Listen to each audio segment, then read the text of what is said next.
تلاوت کیا کرتے تھے اور رات کو اپنے لیے ذخیرہ بنایا کرتے تھے۔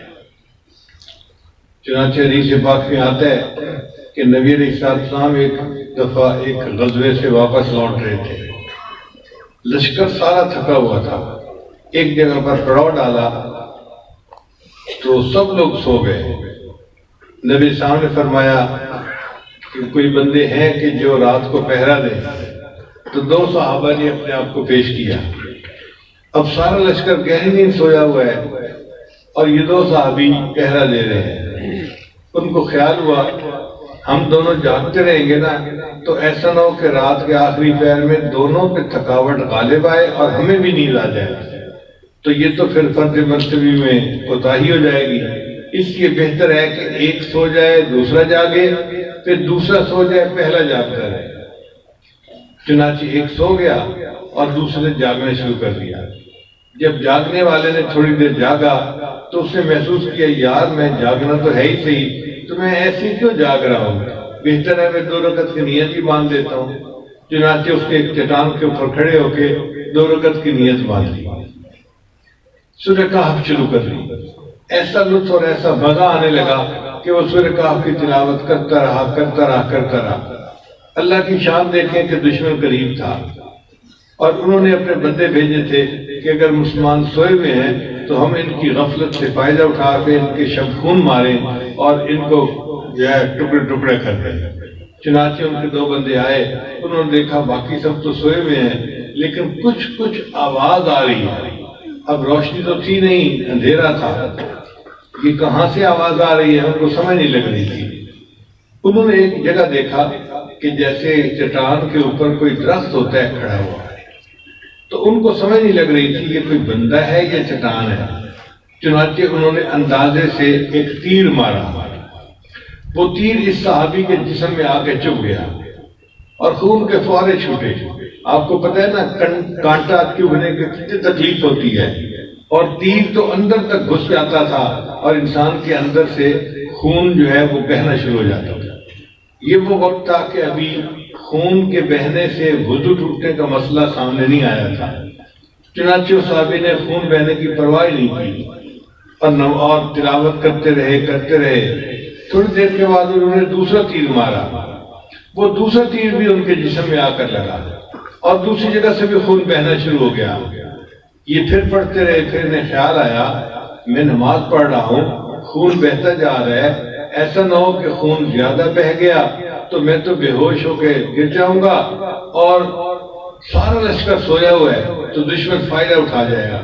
چنانچہ انہوں نے سلام پھیرا، اپنے دوست جو سوئے ہوئے تھے ان کو جگایا اور کہا کہ اے دوست، اگر مجھے فرض منصبی میں کوتاہی کا ڈر نہ ہوتا میں تیروں پہ تیر کھاتا رہتا، سورہ کہف پڑھے بغیر سلام نہ پھیرتا۔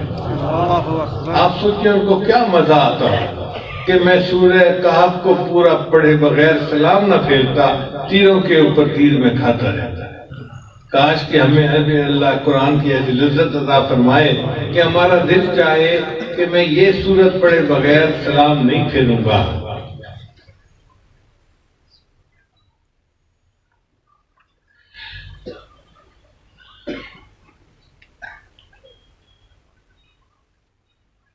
آج دنیا میں اللہ سے جاب مانگنے والے بہت ہیں، خوبصورت بیوی مانگنے والے بہت ہیں، نئی گاڑی مانگنے والے بہت ہیں، نیا گھر مانگنے والے بہت ہیں۔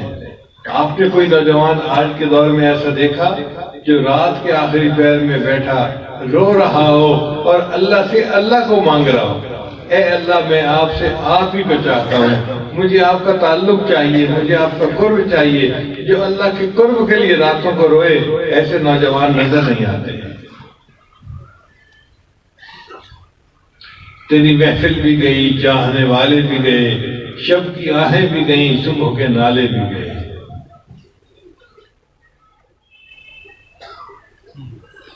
اس نعمت کو اللہ سے مانگ لیجئے، یہ نعمت جس کو مل گئی وہ خوش نصیب انسان ہے۔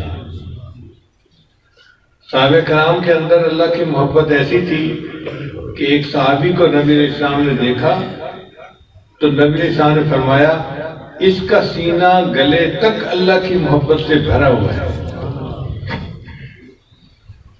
وہ کیسا خوش نصیب نوجوان ہوگا کہ جس کے بارے میں اللہ کے حبیب سے فرماتے ہیں کہ اس کا سینہ گلے تک اللہ کی محبت سے بھرا ہوا ہے. اتنی اللہ کی محبت ان کے دل میں ہوتی تھی.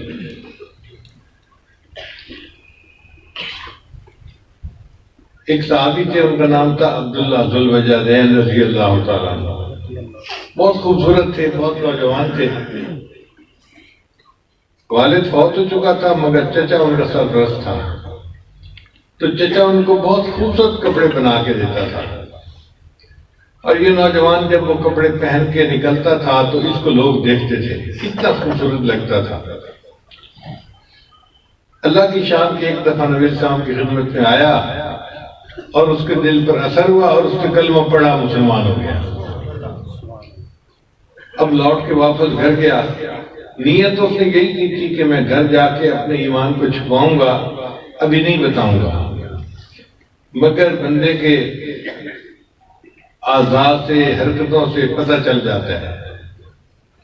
چنانچہ گھر یہ گیا، جہاں نبی علیہ السلام کا تذکرہ ہوتا ہے اس کے کان متوجہ ہو جاتے اور یہ بات بڑے غور سے سنتا. تو چچا نے اندازہ لگا لیا کہ کچھ نہ کچھ گڑبڑ ہے. ایک دن اسے پکڑ لیا، اس نے کہا بتاؤ کیا تم کلمہ پڑھ کے مسلمان ہو چکے ہو؟ تو انہوں نے اظہار کر دیا ہاں میں نے کلمہ پڑھ لیا. چچا نے کہا تیرے پاس دو آپشن ہیں، یا تو ہمارے مذہب پہ آ جا، تو جو تو کپڑے پہنتا تھا، جیسے عیش و آرام کی زندگی گزارتا تھا وہ اسی طرح رہے گی، اور اگر تمہیں کلمہ پڑھنا ہے تو میں اپنے کپڑے بھی تیرے جسم سے اتار لوں گا اور تجھے اپنے گھر سے دھکا بھی دے دوں گا. انہوں نے کہا کہ کلمہ تو اب میں پڑھ چکا، اب جو کرنا ہے فخر ما انت قاض، جو کرنا ہے کر لو. چنانچہ کتابوں میں لکھا ہے کہ چچا نے اس کو بہت مارا اور اس کے جسم کے اوپر سے سارے کپڑے اتار دیے اور بالکل برہنہ حالت میں اس کو گھر سے دھکا دے دیا. اب ماں دیکھ تو رہی تھی کہ میرے بیٹے کو مار پڑ رہی ہے، مگر وہ عورت ذات تھی، کہہ کچھ نہیں سکتی تھی، خاموش رہی.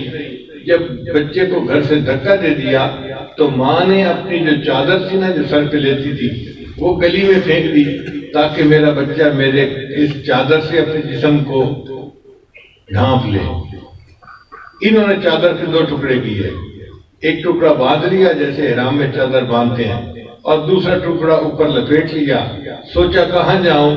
دل نے کہا کہ جن کی خاطر محبت کا سودا کیا ہے اب انہی کے پاس جاتا ہوں. چنانچہ اپنے گاؤں سے یہ رات کا سفر کر کے مدینہ طیبہ پہنچا. نبی علیہ السلام مسجد نبی میں تشریف فرما تھے.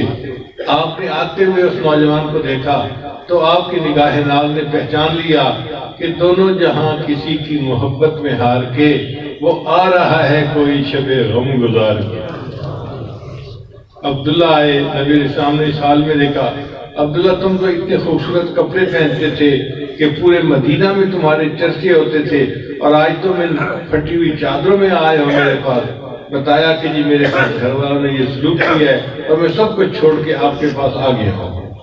نبی صاحب نے فرمایا ٹھیک ہے آپ ہمارے پاس یہیں مسجد میں رہو جہاں اصحاب صفہ رہتے تھے اور نبی السلام سے پڑھتے تھے.